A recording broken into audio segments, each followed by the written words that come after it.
Ya kemarin kan 1-2. 1-2. Oh, kemarin Oh, kemarin 1-2.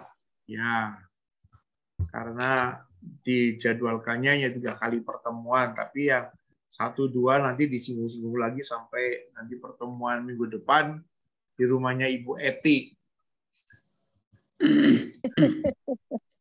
ulang tahun. Halo. Mari kita buka pertemuan kita pada malam hari ini dengan tema Allah sumber harapan karena kasih setianya. Dalam nama Bapa dan Putra dan Roh Kudus. Amin. Amin. Tuhan beserta kita. Sekarang Sekarang dan selama-lamanya. Marilah kita buka pertemuan BKSN yang ketiga ini dengan doa. Allah yang penuh belas kasihan, kami bersyukur atas kerelaan Putramu untuk turun ke tengah dunia dan tinggal di antara kami. Yesus menjadi bukti kesetiaan kasih-Mu yang tidak terhingga kepada kami. Semoga kami tetap merasakan kehadiran dan kasih-Mu itu, membagikan kasih yang kami terima itu kepada sesama kami. Demi Kristus Tuhan dan pengantara kami yang hidup dan berkuasa bersama Dikau dalam persekutuan dengan Roh Kudus Allah sepanjang segala masa. Amin. Amin. Bapa dan Putra dan Roh Kudus. Amin. Amin. Ya, kita diajak oleh gereja untuk merenungkan tentang harapan. Ya. Harapan kemarin yang saya sudah singgung adalah Allah sumber harapan hidup baru, berarti ada rencana keselamatan Tuhan. Dan artinya apa hasil dari rencana keselamatan Tuhan, yaitu membangkitkan untuk hidup baru. Jadi kalau sekarang setelah 3 tahun kita mengalami pandemi, lalu kita punya satu rasa untuk bangkit dari kehidupan baru. Nah, rasa itu berasal dari harapan, berasal dari iman, berasal dari penyerahan kita kepada Tuhan. Waktu pandemi, ya, kita semua berjemur kan? Berjemur nggak, Ibu Lis? Berjemur kan? Nah, waktu berjemur itu, ya, saya menemukan satu makna. Kalau kemarin kan kita ditanya, apakah selama pandemi itu Tuhan diam? Apakah selama pandemi itu Tuhan cuek? Tetapi coba perhatikan, selama pandemi matahari masih tetap terbit dari timur dan terbenam dari ke barat. Berarti satu tanda Tuhan masih memelihara dunia ini. Ya, bisa jadi yang merasakan COVID itu hanya manusia. Tumbuh-tumbuhan pasti tidak merasakan COVID karena tumbuh-tumbuhan tetap menerima sinar matahari, ya, tetap menerima angin, ya, tetap menerima alam. Tapi hanya manusia yang kemudian tercabik-cabik selama pandemi itu. Dan kita mencoba menyatu dengan alam, dan ternyata ya dianjurkan juga oleh para dokter selama pandemi kita berjemur, ya kan, dari jam 8 sampai jam 10 pagi atau seterusnya. Ya kan? Nah, artinya dalam terik matahari ada harapan. Ya, Tuhan masih bekerja. Itu salah satu tanda yang sangat gampang. Kalau kemarin Pak Kosim juga sudah menyebutkan, apakah Tuhan itu diam saja selama COVID? Jawabannya tidak. Tuhan tetap hadir. Maka waktu hari ini saya mencoba bertanya sama tetangga saya yang Muslim. Itu kan di atas masjid itu kan ada tulisan yang namanya Allah. Ada tulisan Allah katanya. Dan ternyata itu di rumah saya juga saya diberi hadiah oleh teman saya, itu tulisan Allah itu. Ternyata itu bukan tulisan Allah itu. Asmaul Husna, menyebutnya begitu. Artinya di ujung-ujung masjid itu, di atap-atap masjid, tertulis tulisan Allah itu sebenarnya bacanya adalah Asmaul Husna, yang artinya lengkap. Apa itu? Punya makna, nama, baik. Bahwa segala sesuatu itu baik. Dan itulah Allah. Jadi Asmaul Husna. Jadi saudara-saudara kita Muslim pun menempatkan ya satu tulisan Arab ya dengan bunyi Asmaul Husna, yang artinya semua itu bermakna nama baik, yaitu Allah. Nah, waktu kemarin kan kita sudah membahas dengan adanya 4 poin ya, yang kita sedang soroti selama bulan kitab suci ini. Ada kematian, ada penderitaan, ada musibah, ada dosa, ada kejahatan. Lalu, apakah Tuhan itu tidak mengerti ada poin-poin tadi?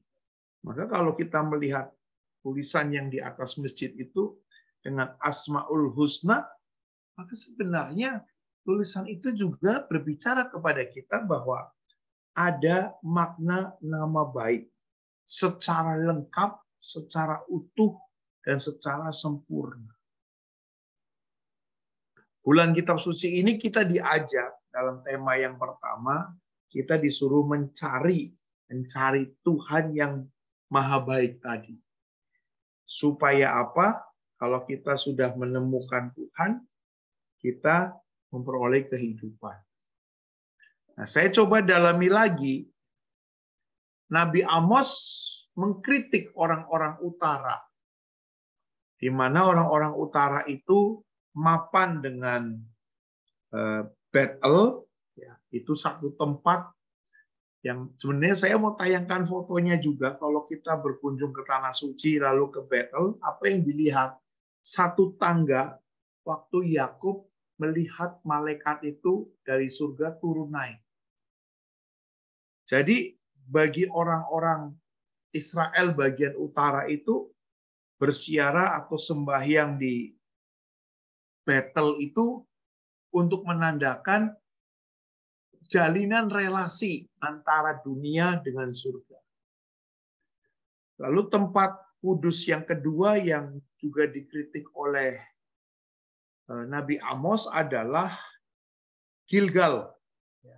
Gilgal itu sekarang itu tepi barat, yang masih sampai hari ini berkecamuk antara Palestina dan Israel.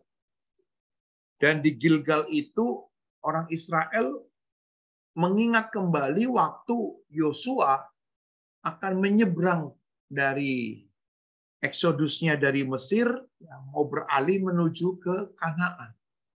Nah, itu Gilgal itu dibuat satu tempat untuk mengenang waktu nenek moyang mereka mau beralih satu profesi, ya, dari budak menjadi orang merdeka.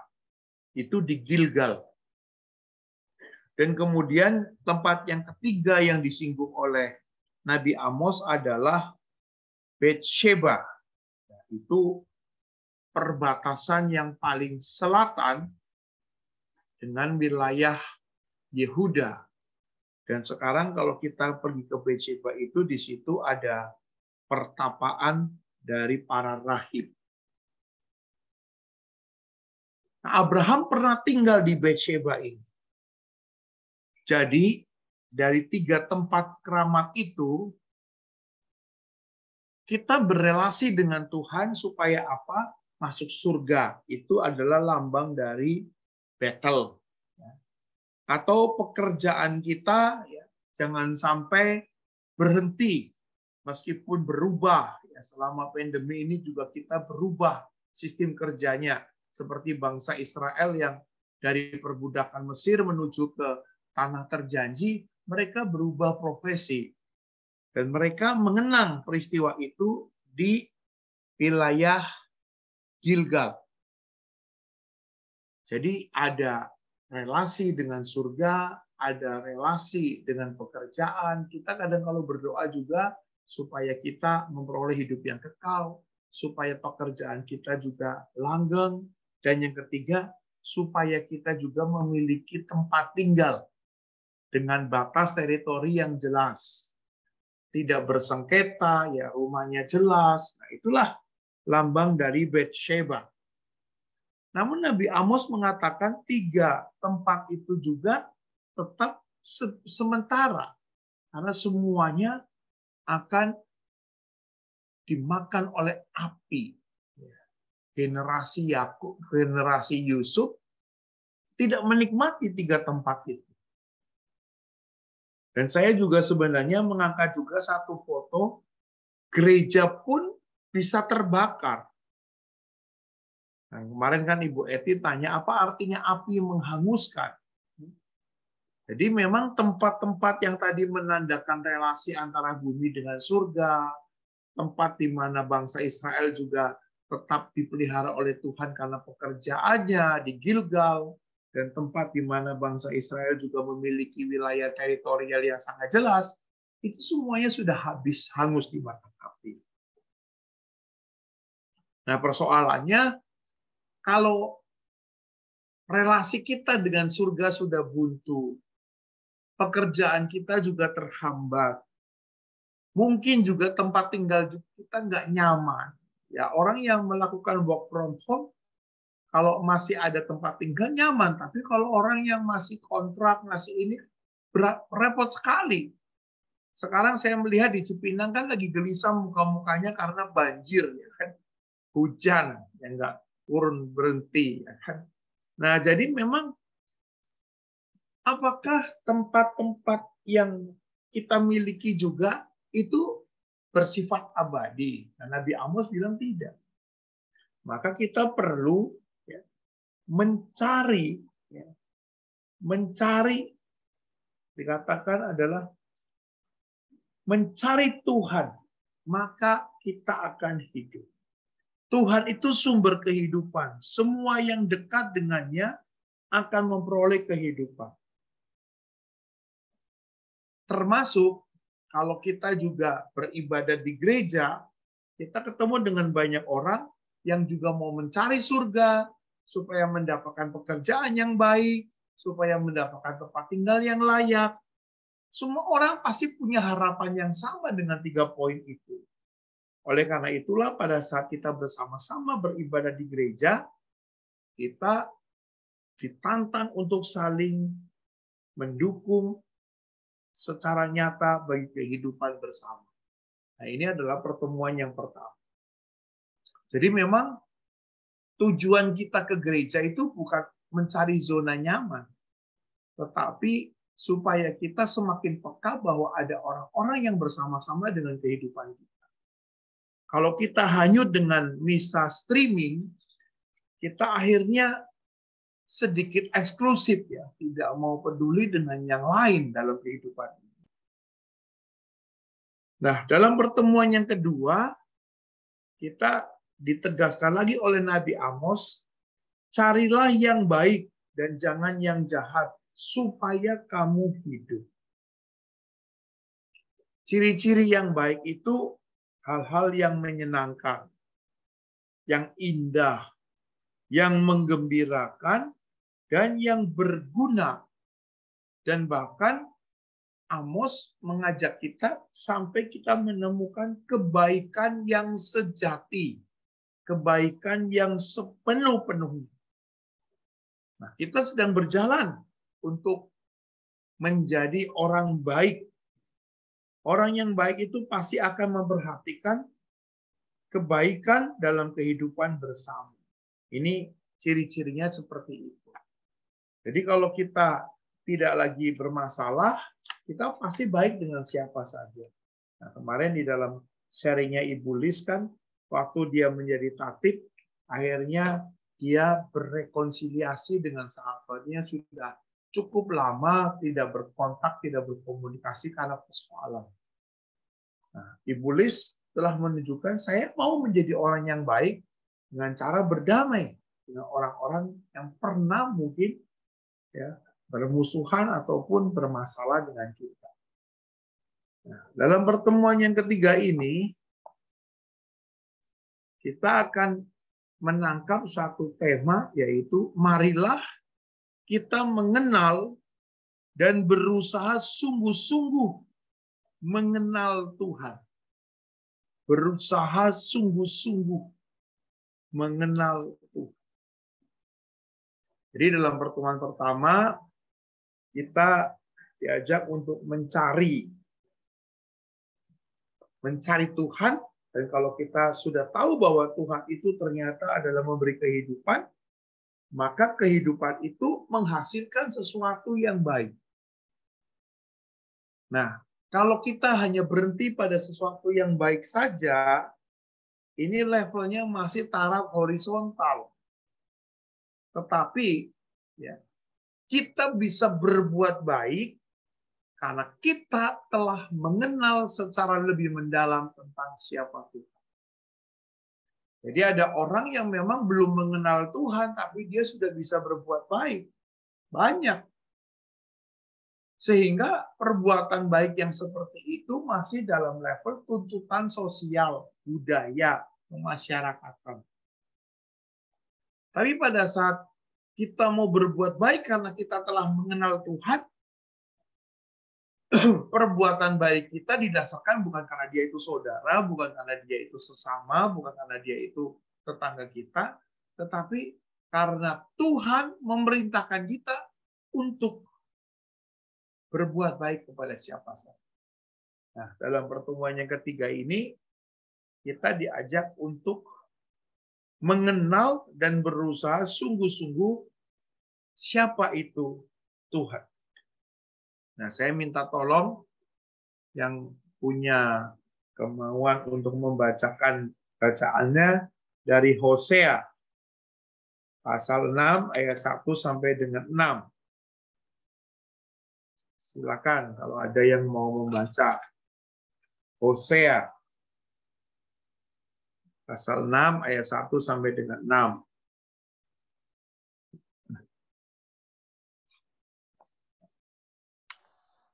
Hosea bab 6 ayat 1 sampai 6 ya, Pak. Ya. Mari kita akan berbalik kepada Tuhan, sebab Dialah yang telah menerkam dan yang akan menyembuhkan kita, yang telah memukul dan yang akan membalut kita. Ia akan menghidupkan kita sesudah 2 hari. Pada hari yang ketiga, Ia akan membangkitkan kita, dan kita akan hidup di hadapannya. Marilah kita mengenal dengan berusaha sungguh-sungguh mengenal Tuhan. Ia pasti muncul seperti fajar. Ia akan datang kepada kita seperti hujan pada akhir musim yang mengairi bumi. Apakah yang akan kulakukan kepadamu, hai Efraim? Apakah yang akan kulakukan kepadamu, hai Yehuda? Kasih setiamu seperti kabut pagi, dan seperti embun yang hilang pagi-pagi benar. Sebab itu, aku telah meremukkan mereka dengan perantaraan nabi-nabi. Aku telah membunuh mereka dengan perkataan mulutku, dan hukumku keluar seperti terang.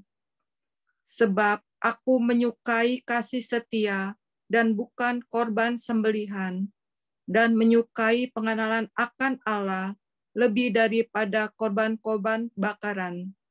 Demikianlah sabda Tuhan. Syukur kepada Allah. Nah, coba kita mau dengarkan sharing. Sudah berapa lama kita menjadi Katolik? Apakah kita juga sudah mengenal siapakah Allah yang kita imani? Ada yang mau men-sharingkan itu?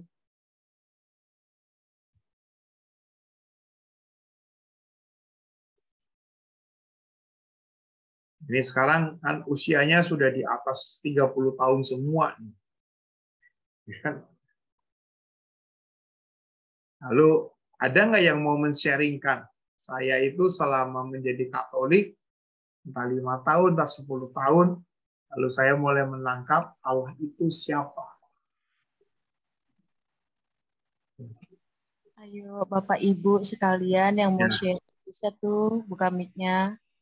Wah, ada Bu Ati nih. Ibu atau Bapak? Ibu Ati. Ibu mau berbagi? Ya, malam Pak Agus semua, Ya. Pak Ibu. Ya, kita udah lansia begini ya pasti pasti udah mengenal dong siapa bapak kita. Karena udah bergaul udah akrab dengan bapak ya. Waktu awal-awal kita dibaptis sih memang kayak saya itu kan saya dibaptisnya udah mau merit. Jadi awal-awal mengenal Tuhan tuh ya belum ini, tapi setelah kita udah ikut kegiatan di gereja, udah ikut letret, udah ikut hidup baru, udah ikut karismatik semua ya, apalagi sekarang ya kita pasti udah mengenal Bapak kita, Bapak yang baik, Bapak yang luar biasa, yang memperhatikan hidup kita, yang memelihara kita. Tuhan Yesus itu adalah Tuhan yang hanya satu-satunya penebus kita ya. Banyak mujizat-mujizat yang Tuhan berikan dalam hidup kita, khususnya pada saat sekarang ini, awal-awal COVID, saya itu mengalami itu benar-benar mujizat Tuhan, pemeliharaan Tuhan, sehingga kita bisa melewati masa sukar ya, usaha tutup total gitu, karena refleksi kan memang tutup total, tapi pemeliharaan Tuhan itu sempurna. Sehingga Tuhan bilang kan burung aja dipelihara gitu, apalagi kita anak-anak Tuhan. Jadi mengalami masa-masa sulit itu ya, awal-awal COVID itu usahanya tutup, pengeluarannya tetap gitu kan. Jadi itulah saya itu mengalami mujizat Tuhan, pertolongan Tuhan, pemeliharaan Tuhan. Itu aja Pak Agus, silakan. Ya, terima kasih. Yang lain. Yang lain yang mau bersaksi. Aduh, terima kasih Bu Eti. Sama-sama. Ayo. Kalau saya sebelum menjadi Katolik, saya kan ikut-ikut ibadat kejawen dari nenek saya. Suasana yang dicari itu tempat-tempat yang sepi. Dan kalau sembahyang itu nggak boleh ngomong, hening, ya, di tempat yang sepi. Ya. Kalau kau mau ritual begitu pun harus kayak semedi begitu kan. Tapi begitu saya dibaptis Katolik, dari cara doanya pun saya melihat Allahnya orang Katolik itu rame. Ada Bapa, ada Putra, ada Roh Kudus. Rame di situ.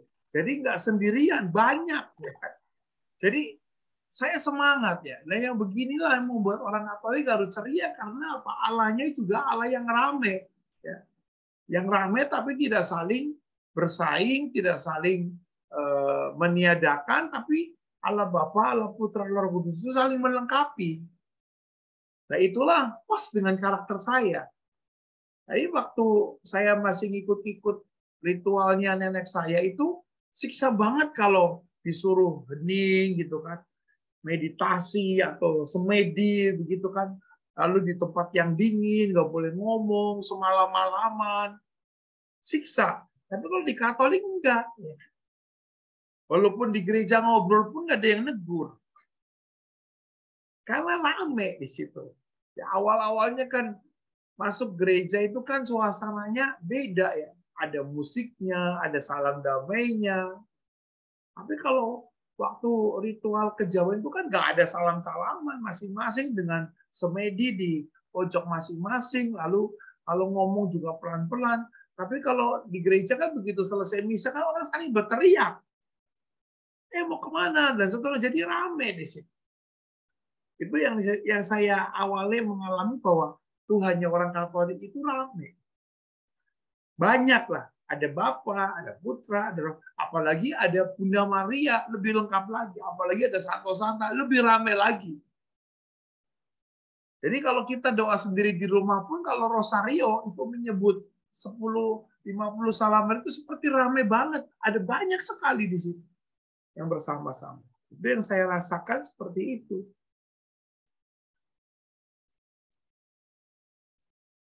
Sehingga ya kalau di Katolik memang ada saatnya diam. Nggak boleh ngomong kan saat misa. Tapi sebenarnya cenderungnya ingin ngomong, ingin menyapa, ingin menegur. Nanti ya habis misa ya kita ngobrol. Nah, kemarin kan Pak Kosim bilang selama pandemi ini orang nggak boleh ngobrol di gereja, harus langsung pulang. Makanya nggak nyaman, ada orang yang memang misa selesai jam 10 sampai di rumah jam 2. Karena apa? Ngobrolnya lama. Nah itu pengalaman saya memahami Allah seperti itu. Ini sekarang yang join di JOM ini juga kan cukup ramai kan. Ada Pak Agan yang kemarin nggak muncul, sekarang muncul. Ada apa moderatornya, Lex Orandi, Lex Credendi, itu namanya Lex Orandi. Monik, Pak, Monik. Oh. Ayo, siapa yang mau sharing? Wah, itu ada Pak Kusuma tuh membuka mic tuh. Kayaknya udah mau siap-siap ini Pak Kusuma untuk kesaksian ya. Nah, ini saya panggil Pak Cepi nih. Oh. Pak Hadi, ya Pak Hadi. Keluar, bro. Nah, bacaan tadi ya artinya kita berusaha tahun demi tahun kita menjadi orang Katolik, termasuk pertemuan Zoom pada malam hari ini pun kita berusaha supaya hari demi hari, tahun demi tahun kita menjadi orang Katolik semakin punya gambaran yang tepat, yang utuh dan pasti siapa sebenarnya Allah yang kita imani. Waktu saya pernah mendampingi seorang calon baptis, dia sekarang sudah dibaptis. Saya berkesan dengan jawaban dia. Dia katanya sudah mengikuti semua agama. Lalu akhirnya dia putuskan untuk menjadi Katolik. Terus saya tanya, apa yang menjadi menarik dalam dirimu sampai akhirnya kamu memutuskan jadi Katolik? Karena di Katolik itu Tuhannya nggak minta makan. Tapi Tuhannya malah kasih makan.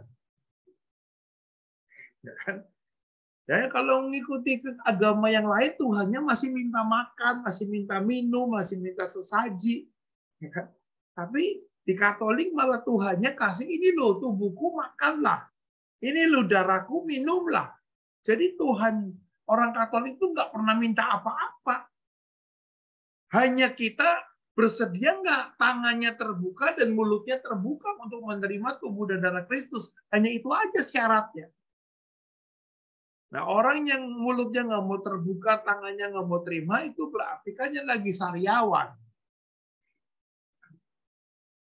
Nah, jadi memang waktu saya mendengar alasan dia mengapa menjadi Katolik, karena dia kesimpulannya Tuhannya orang Katolik itu malah kasih makan, kasih minum.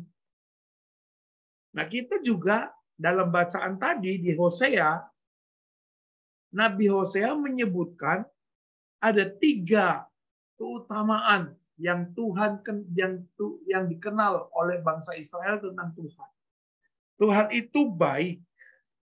Tuhan itu setia. Tuhan itu punya kemurahan hati. Nah, kalau kita sudah sampai punya pengenalan akan Tuhan yang baik, Tuhan yang setia, Tuhan yang murah hati, pasti kita tidak akan pernah curiga atau a priori. Seperti kalau kita sama orang kan, kalau kita belum sungguh-sungguh mengenalkan, kita bisa mencurigai. Kita bisa a priori. Ya kan? Seperti itu kan. Seperti hari ini, itu ada satu anak muda yang baru 3 hari dibebaskan dari lapas. Lalu mau ketemu dengan saya. Saya Rosario dulu nih. Ketemu dengan saya, ketemunya di mana ini ya? Kan satu a priorinya macam-macam kan. Wah, kalau dari lapas itu kan pasti negatif, ya. Pasti jahat, pasti. Tapi setelah dia ketemu, malah dia bisa mengatakan, aku ingin dekat dengan Tuhan. Aku ingin mengenal karena selama 1 tahun dia di lapas, setiap hari dia suruh beribadah. Dan saya juga bisa mendengar kisah hidupnya dia.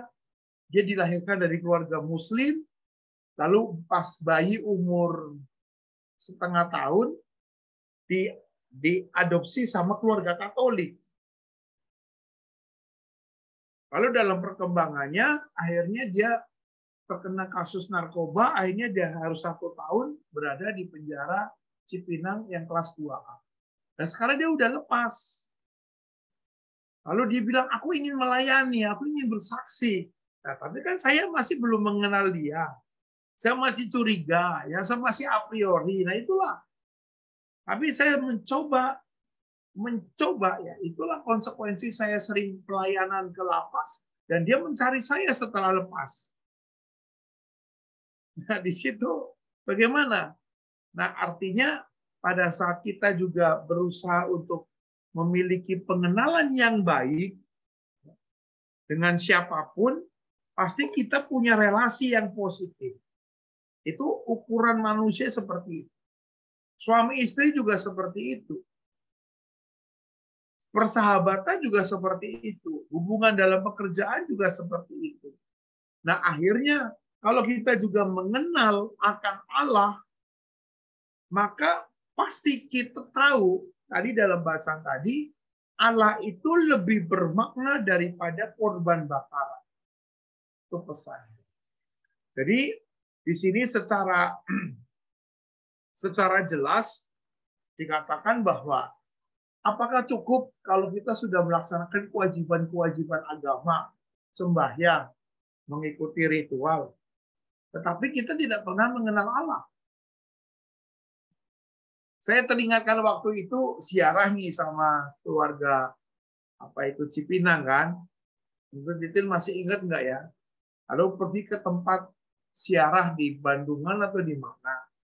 Terus orang kan pada sembahyang di depan sakramen Maha Kudus. Nah, Titin mengungkapkan, aku nggak bisa loh begitu. Duduk diam-diam di depan sakramen begitu. Ngapain? Nah, di situ.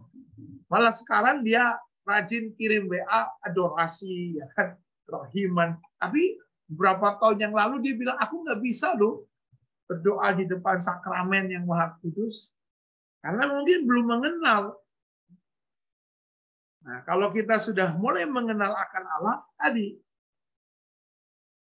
ada 3 poin.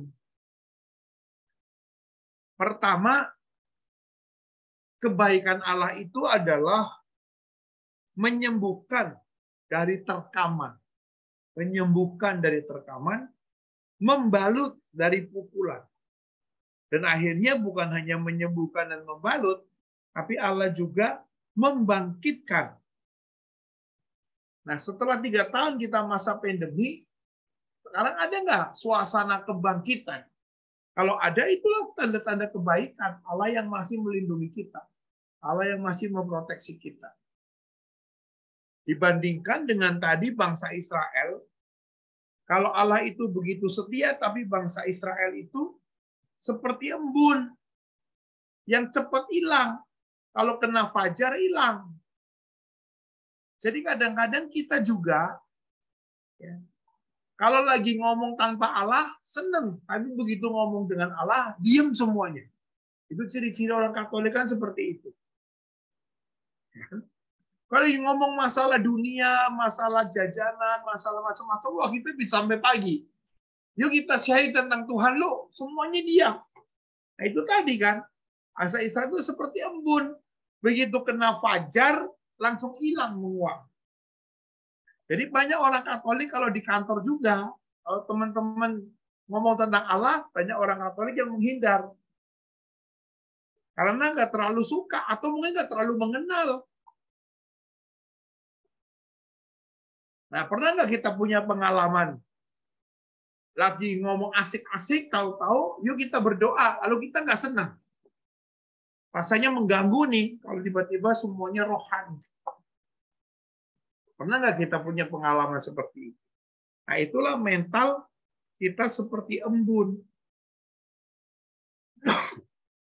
Padahal Allah itu kasih setianya seperti fajar.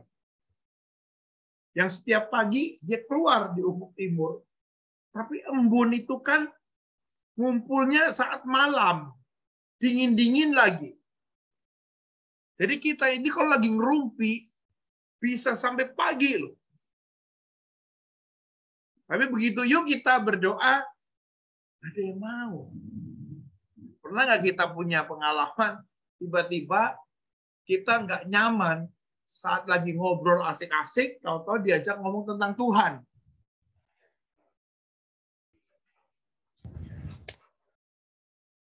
Ayo. Nah, ini jangan-jangan sudah kayak embun Pernah, semua. Pak. Ya, enggak. Asik. Iya, dulu waktu masih zamannya masih muda ya, masih pada kerja gitu. Memang itu teman saya itu bukan dari Katolik sih, teman sekolah dulu, terus dia dari Protestan. Terus waktu itu kan masih mulai awal-awal kerja di Jakarta, kita ketemu, terus ketemuan gitu, terus main kan ke tempat dia, ngobrol banyak gitu, tiba-tiba waktu itu sih saya bilang aku mau itu, kan waktu itu saya Protestan juga Pak.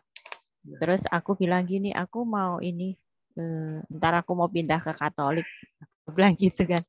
Terus dia protesnya setengah mati, banyak panjang gitu ngomongnya.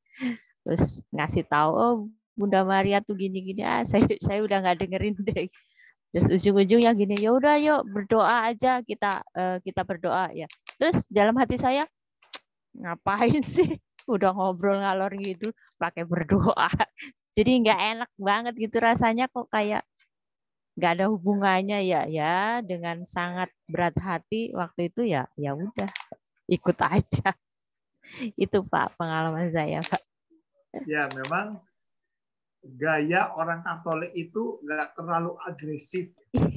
Kalau disuruh ngomong tentang Tuhan itu rasa-rasanya bungkam. Karena kita mengikuti Bunda Maria, menyimpan segala sesuatu dalam hati dan merenungkannya dalam-dalam. Ya kan?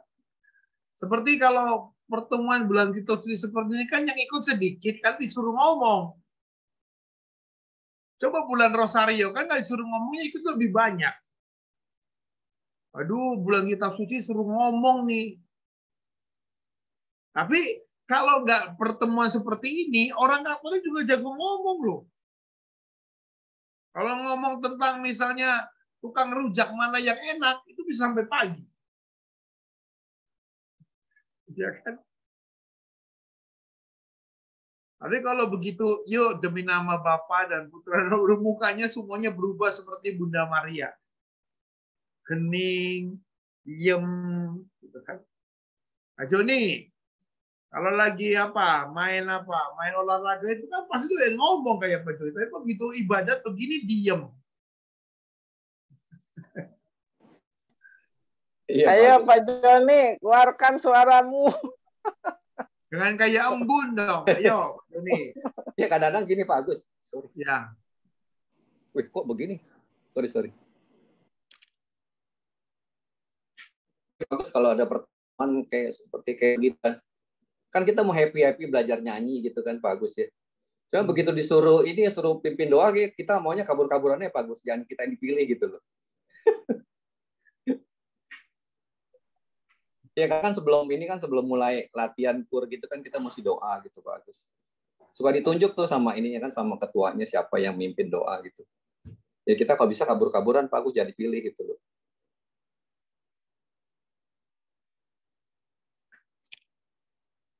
Coba Pak Qasim, mana punya pengalamannya? Boleh sejak kapan suka ngomong tentang Tuhan?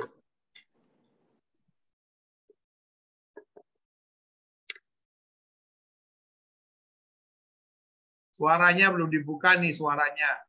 Belum ya? Ya. Gimana buahnya nih? Caca, di mana buahnya? Oke. Halo? Ya. Lewat sini aja. Bisa. Situ aja udah. Kedengaran? Nah. Ya, bagi saya sih alamiah ya, bahwa setiap orang dengan bertambahnya usia akan bertambahnya pengalaman dan keinginan untuk mendekati kepada Tuhan akan selalu ada pada tiap orang. Hanya tergantung kesempatannya saja. Karena tiap orang semakin bertambah usianya, dia akan merasakan semakin dekat. Dan jelas dalam kehidupan sehari-harinya akan nampak, oh ini karena kebaikan Allah. Kalau dia mengalami keberuntungan. Kalau mengalami cobaan, pasti ya Allah sedang mencoba kita. Mudah-mudahan kita akan kuat bertahan karena Allah selalu berserta kita. Itu pegangan orang Katolik. Jadi semakin lama semakin dihayati dengan bertambahnya usia akan semakin nampak dan terasa dalam diri kita tuh, Pak Agus. Saya pernah punya pengalaman tahun 2000-an ya. Waktu BJ di bom pertama kali, itu saya benar-benar mengalami mujizat sekali itu. Karena pas pasar saham mau tutup untuk menghindari macet, biasa waktu itu masih jam 3, saya cepat-cepat kabur duluan. Pas turun di lift, ke satu, kedua, timbul ledakan. Padahal sebelum pulang itu saya dicegat oleh seseorang dari money changer yang pernah kenalan gitu. Pak, masih punya nggak? Hati-hati, dolar akan menaik lagi nih kelihatannya. Terhenti pembicaraan selama 4 menitan, kira-kira 3 menit, 4 menit. Kalau saya nggak terhenti di situ, saya pada waktu bom meledak tuh saya sudah dekat mobil di bawah dan pasti akan jadi korban. Di situ baru saya rasakan gejolak hati saya mencelos karena apa? Karena kita ngalami sendiri masalah seperti itu. Coba bayangkan kalau tidak, pas saya turun nggak dicegat, turun ke bawah, pas meledak, bom meledak itu pas di tempat mobil saya parkir nggak jauh dari situ, di mana ada warung-warung tempat sopir pada makan, itu banyak sekali korban situ. Termasuk mobil saya kena korban. Jadi ya semakin mengalami hal itu akan terasa untuk kita selalu makin mendekat diri kepada Tuhan. Dan saya yakin semua orang pasti mengalami hal-hal yang mujizat-mujizat seperti itu. Cuma entah kesadarannya kapan kita nggak tahu.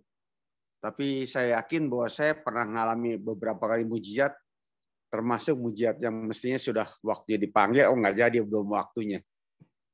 Saya sampai nggak bisa ngomong, pucat, lihat karena kondisi pada waktu itu, Pak. Karena waktu itu memang BJ pertama kali dibom sore hari itu. Dan saya pulang terpaksa harus jalan kaki jauh karena mobil nggak bisa dibawa pulang. Turun ke bawah pun nggak bisa.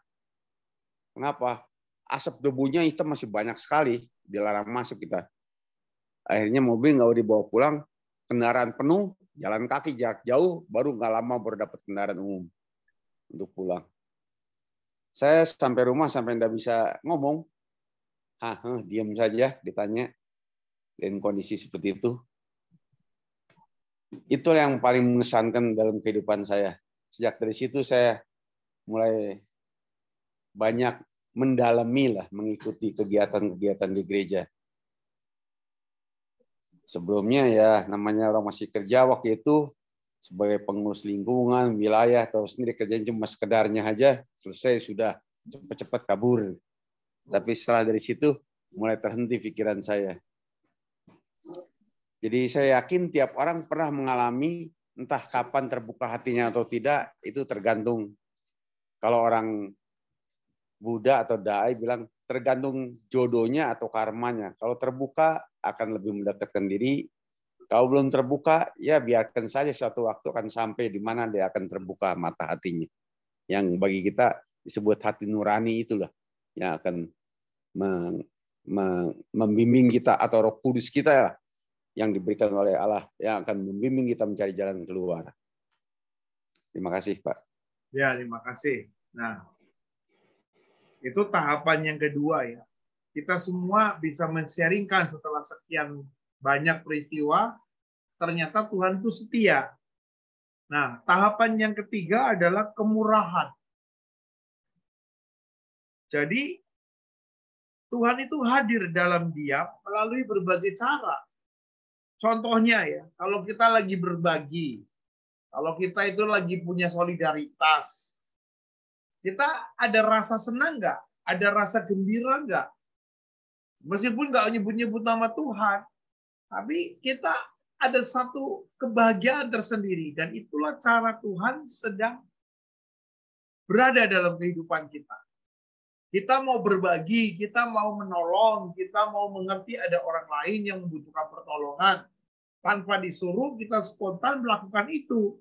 Itulah sebenarnya kemurahan. Kemurahan itu berasal dari Tuhan yang hadir dan bahkan kita mulai tahu bahwa kita bermurah hati karena Tuhan lebih dahulu telah bermurah hati dengan kita. Seperti contohnya kan, kalau kita di lampu merah, kita kasih duit sama pengamen, tujuannya adalah dengan kemurahan hati atau supaya mobil kita nggak diusilin sama dia. Kalau tujuannya supaya mobil kita nggak diusilin, berarti kita itu memberi untuk kenyamanan kita.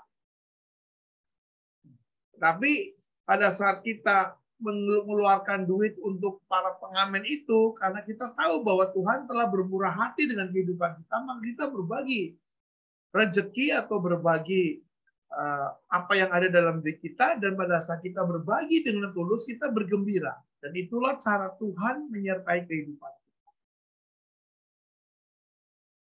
Nah, sampai di sini, bagaimana kita punya pengalaman saat kita berbagi, saat kita care, saat kita punya kepedulian. Mungkin kita nggak berdoa dulu, tapi kita spontan melakukan itu. Dan setelah itu kita tidak kecewa, kita malah bahagia. Dan mungkin hal itu nggak perlu besar-besar ya. Sederhana berbagi seperti pengalaman saya kalau malam-malam naik bus ya kan, dari Grogol menuju ke Tangerang, di situ kan kadang-kadang ada anak-anak pengamen. Lalu di tas saya itu ada lemper nih, 3 biji ya. Saya kasihkan ke mereka 2 biji. Dan mereka langsung makan dengan lahap. Menyaksikan mereka makan pun saya gembira. Kegembiraan itulah yang artinya mengapa saya itu mau berbagi kepada mereka. Bukan karena mereka sedang mengancam saya, tidak. Tapi karena memang ada spontan saya ingin memberikan satu kemurahan kepada mereka. Berbeda kalau ada pengamen yang nadanya ngancam kan. Apa artinya uang 2.000, uang 5.000 tidak membuat Bapak Ibu miskin? Lalu tangannya penuh tato kan. Ini kalau nggak dikasih gimana ya? Akhirnya kita ngasih 2.000 tapi dengan muka cemberut. Nah, itu bukan kemurahan itu. Tapi terpaksa memberi. Nah, kemurahan itu seperti apa? Kita bisa sharingkan sekarang. Ada nggak punya pengalaman bahwa kita itu bermurah hati karena kita boleh mengenal bahwa Allah yang kita imani juga telah lebih dahulu bermurah hati kepada kita. Halo Bapak Ibu yang mau berbagi nih mengenai kemurahan. Mungkin Bu Titin nih tadi sempat disinggung oleh Pak Agus mengenai lemper nih. Mana Bu? Udahkah? Bu Titin rutin itu kasih bagi-bagi ke panti asuhan ya. Oh. Nah. Gimana pengalamannya kalau bagi-bagi roti ke panti asuhan? Gimana tuh Bu Titin?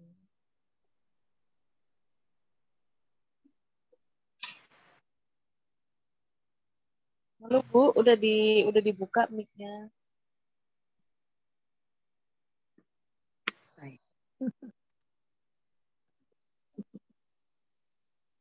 Mau sharing nggak Bu Titin?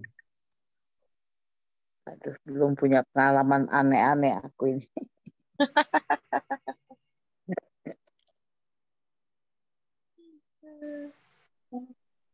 Bulis pernah nggak punya pengalaman bermurah hati? Ayah. Ya. Saya dari yang saya rasakan waktu saya kerja. Saya kalau kerja itu suka bawa makanan, Pak. Kadang-kadang kan di kantor itu ada dapurnya. Saya suka kadang-kadang bawa bahan-bahan mentah, terus masak bersama di dapur, kita makan siang bareng-bareng gitu. Nah itu senang semua tuh teman-teman gitu. Saya sendiri kan pokoknya saya melakukan itu ya dengan penuh sukacita. Saya bawain makan, dimakan semua, saya senang. Nah tapi kan saya nggak tahu, suatu saat saya itu di kantor sempat mendapatkan masalah. Dapat masalah waktu ganti atasan saya, padahal sama-sama Katolik. Tapi sih di depan saya dia baik, di belakang saya dia nikam. Tapi saya tetap baik, karena saya itu waktu itu kerja, cuman saya bilang saya ini kerja, tapi saya nggak mau cari musuh atau masalah. Dan atasan saya itu saya pernah ajak ke gereja Antonius waktu Paskah tuh. Nah, suatu saat, karena saya waktu itu tertekan banget, memang saya waktu itu udah punya rencana, Pak, untuk ziarah. Pengen ke Yerusalem. Akhirnya almarhum cici saya pernah tahu telepon, Lis, lu jadi nggak mau ziarah? Entah kenapa saya bilang, ya udah daftarin aja gitu. Terus apa aja dikirimin ini. Saya tuh jadi melaksanakan semuanya itu lancar. Tapi saat itu sebelumnya saya tuh ada masalah sama anak buah saya yang korupsi. Saat itu saya udah tolong dia, udah maafin, walaupun satu sisi duniawi saya ini kata kalau satu sisi dari kita secara rohani kita memaafkan, dari segi ini katanya tidak baik, kata gitu, bisa pengaruh ke yang lain. Saya sempat tidak bertegur sapa sama, karena dia memfitnah saya udah tolong dia, udah memfitnah. Nah saat itu satu hari sebelum saya cuti besok mau ziarah, entah kenapa saya bisa memanggil nama itu teman, dan di situ hati saya lega. Waktu saat ziarah, saya tuh di sana semuanya nyaman, lancar, dan saya tuh nggak kekurangan makanan. Jadi ada peserta di depan itu kalau kemana-mana dia langsung gini, Lis, nih. Jadi saya kalau kasih makanan, naik bis kasih makanan di mana-mana, saya kasih makanan. Udah akhirnya pulang sampai di kantor, saya tuh yang marah sama saya itu saya kasih juga istilahnya, saya bawain oleh-oleh, seneng. Akhirnya anak buah saya pada nanya, teman-teman, gimana Bu ziarah? Oh saya bilang saya sana nggak kekurangan makanan, saya bilang gini-gini. Kata teman saya gini, nah itu Bu, itu teman-teman saya Muslim, Bu. Mayoritas di kantor saya Muslim. Itu Bu, karena itu katanya Ibu tuh baik. Ibu selalu bawa makanan buat kita-kita, kata gitu. Oh jadi saya gitu balik, jadi kita apa yang kita ya tabur itu, nah itu Pak, akhirnya kata kita juga menuai yang baik. Tuhan kasih baik. Jadi saya juga di sono makan susah, tapi nggak susah gitu. Tetap aja saya nggak kekurangan apa-apa. Di sono juga waktu saya ziarah, ada temen yang satu perjalanan dia pingsan di salah satu gereja, saya juga sempat istilahnya menolong dia, walaupun yang lain udah cepet-cepet pergi, saya nggak akan ninggalin dia. Saya tunggu dulu dia sampai yang orang-orang sana juga pada datang bantu gitu, kasih minum ini. Walaupun sama-sama namanya Lisda juga gitu. Saya tolong dia. Ya sampai dia sadar gitu, dia puji Tuhan dia. Ya itu Pak pengalaman saya untuk ya, tapi sih banyak banget kemurahan Tuhan yang saya terima. Saya mendapat juga mujizat penyembuhan. Saya pernah saraf kejepit, saya sembuh. Mujizat itu waktu saya retret di Romo Yohanes sama Romo Felix. Dan saya waktu itu penyembuhan kedua waktu saya ziarah juga ke Fatima. Nah itu juga mujizat karena nggak ada perjalanan ke Fatima, tahu-tahu tour leadernya memberikan rute ke Fatima ditambahin sama Romo Yohanes. Banyak sekali Pak yang saya alami. Itu Pak masih banyak lagi. Ya, Puji Tuhan banget saya. Boleh. Akhirnya pertemuan pada malam hari ini kita memang belum bisa mengenal Allah sepenuh-penuhnya. Karena Allah kita itu tak terbatas. Tetapi setidaknya kita boleh mengenal Allah tadi dengan macam-macam kan prosesnya, dan kuncinya adalah menurut Nabi Hosea, Allah itu selalu memberikan kehidupan.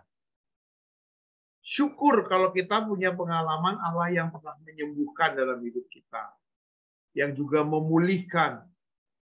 Dan bahkan akhirnya kalau kita beriman kepada Yesus Kristus, Allah yang kita imani juga akan membangkitkan kita seperti Yesus.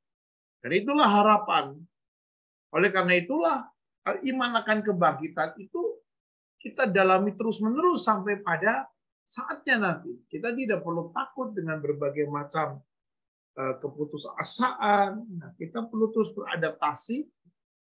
Pada saat tadi ternyata Allah itu setia, mungkin kita pernah ya seperti embun. Tapi kita berkembang. Dalam istilah yang lebih keren, hari demi hari kita perlu memiliki kedewasaan hidup Kristiani. Nah, dengan cara seperti itulah kita juga akan mengenal Allah, bukan Allah seperti anak-anak sekolah minggu, tapi Allah yang seturut berkembang dengan usia kita, dengan pemahaman kita, bahkan dengan pengalaman-pengalaman kita. Maka kadang-kadang Ibu Bapak, kita mungkin dulu pernah belajar agama waktu SD, waktu SMP, mungkin terakhir waktu kuliah. Begitu sudah selesai kuliah, kita nggak pernah lagi belajar agama. Padahal usia berjalan terus. Maka kadang-kadang pemahaman kita tentang Allah seperti waktu kita SMP. Seperti waktu kita SMA. Nah, gereja memfasilitasi seperti ini, kita bertemu di bulan kita suci, supaya apa? Dengan situasi kita saat ini, kita diajak untuk semakin mengenal Allah. Dan terus berjalan sampai akhirnya kita akan mengenal Allah yang sesungguhnya nanti pada saat Rasul Paulus bilang bertemu muka dengan muka. Dan kita sedang punya pengharapan itu. Nah, nanti kita pertemuan yang keempat ya, sebagai pertemuan yang ketiga, kita akan mengambil tema aku menarik mereka dengan tali kesetiaan dengan ikatan kasih. Nah, saya minta Ibu Eti, mana Bu Eti? Bisa tutup dengan doa, Bu Eti? Ya, oke Pak. Doa dan berkat pengutusan ya. Ini udah kelar ya Jume ya? Udahlah. Nanti hujan lagi, mulai hujan. Baru 8:30. Yang keempat nanti di rumah Bu Eti loh.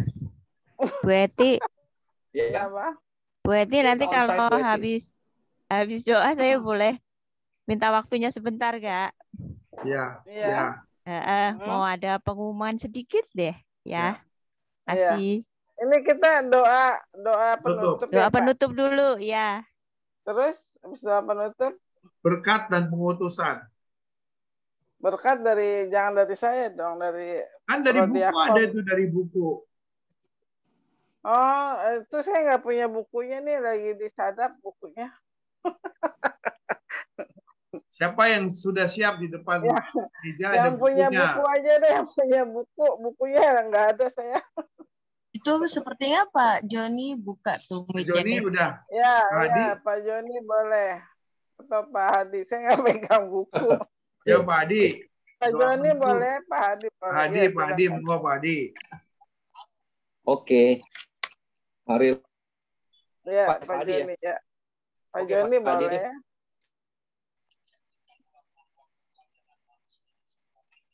Pak Joni dengan Ibu Eti ya. Enggak, saya enggak ada buku.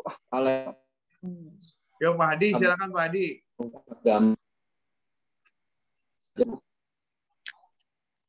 Pak Joni, Pak Agus, biar belajar. Pak Joni ya. Pak Joni. Ayo Pak Joni. Ya Pak Joni. Ininya menghitam nih Pak Joni. Hilang. Dibuka aja itunya suaranya Pak Joni. Sudah. Hilang Pak Joni. Hilang, iya. Ya Pak Oh, Hadi, gitu. Pak Hadi itu. Oh, doa penutup ya sekalian ya? Doa Ya. penutup ya? Iya Pak Hadi. Oke. Pakai buku. Ya, Ini putus. ya marilah kita siapkan Putus. hati untuk berdoa. Tadi